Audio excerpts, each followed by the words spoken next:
Welcome to BigBossBattle.com.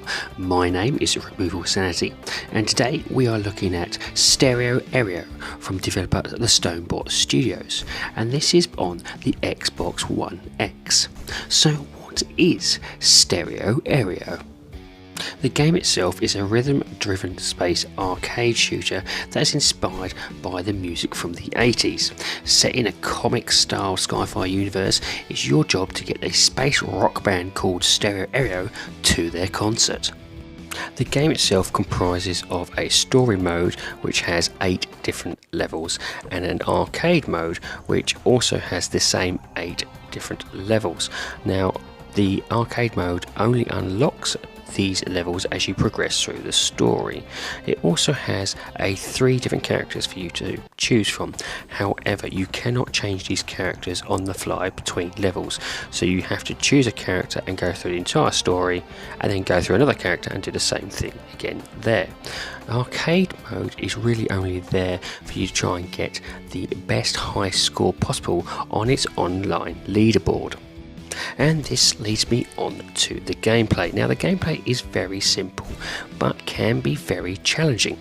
You control a ship in a track made of 5 segments where you must avoid obstacles and destroy enemies using the laser on the top of your spaceship.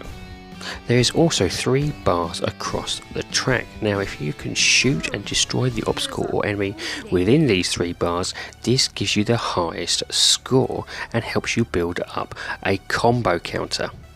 However, getting hit by an obstacle or an enemy resets your combo counter to 0, but it also takes a bit of health from your ship.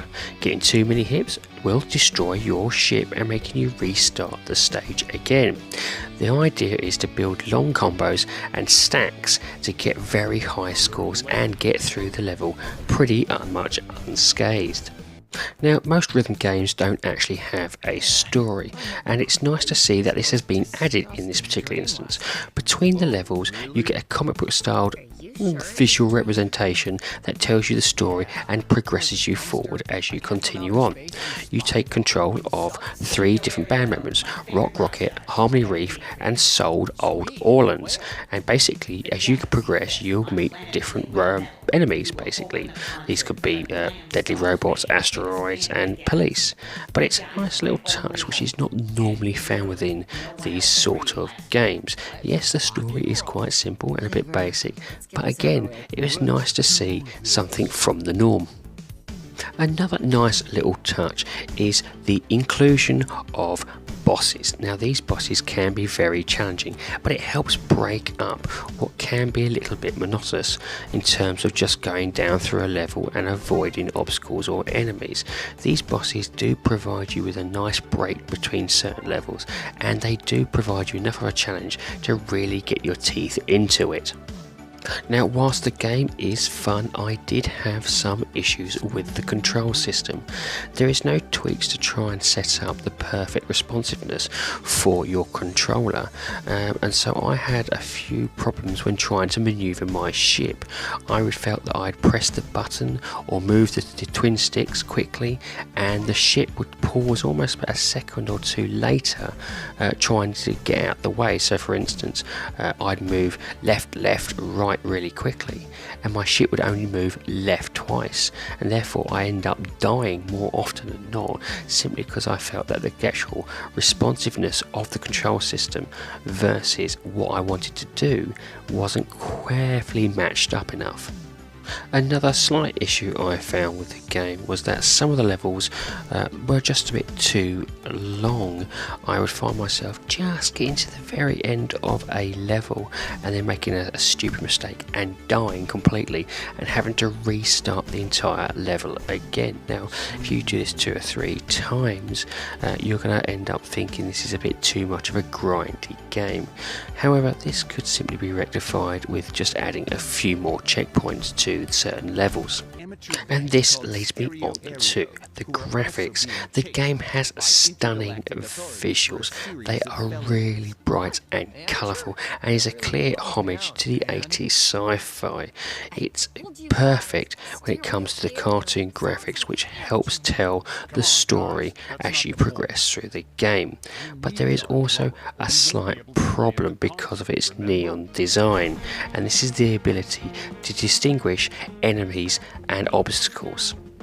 Some of the game's visuals scrambled my brain, and I couldn't differentiate the difference between upcoming obstacles which you have to avoid and cannot destroy with your laser versus the upcoming enemies which you can. This is a bit of an issue when the game demands you to have the ability to determine this with split-second timing, and so the higher levels I found I just couldn't actually work through because I just couldn't visually process what I was seeing. Luckily you can change difficulty level on the fly. However, as I got near the end of the game I found myself falling into this again, and in some cases I only got through levels through sheer memory. So what about the sound of the game? Well, here Stereo Aereo is absolutely pitch perfect.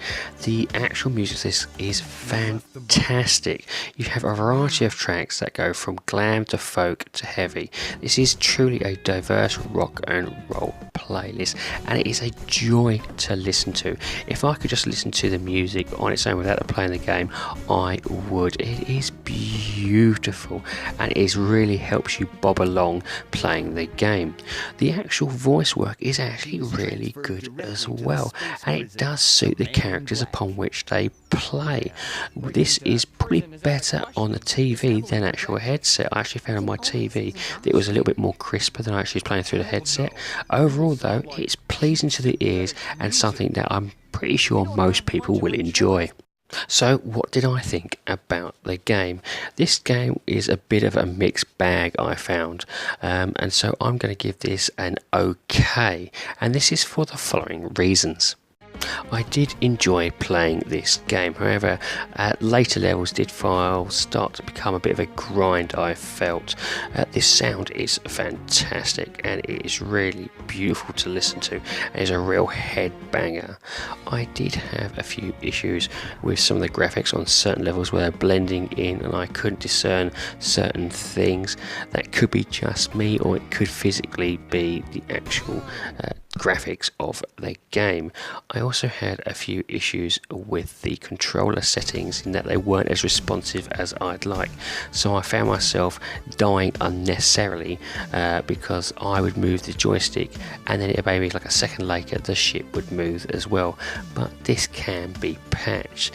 For the overall amount of hours you're going to get out of this, which is roughly around 3 to 4 hours, and the price you're going to pay for it, which currently it sits on the Microsoft store at about £3.50, which is around $5. It's not a bad price for what you're getting. If you can get past some of the issues and enjoy this genre, I think you'll enjoy this game and have a great experience with it. We do hope you enjoyed this review and we do like to hear from you, so please do leave a comment. Tell us what you think about it, tell us what you actually thought about the game itself if you have bought it. Anyway, ladies and gentlemen, have a great time gaming and we'll see you again soon.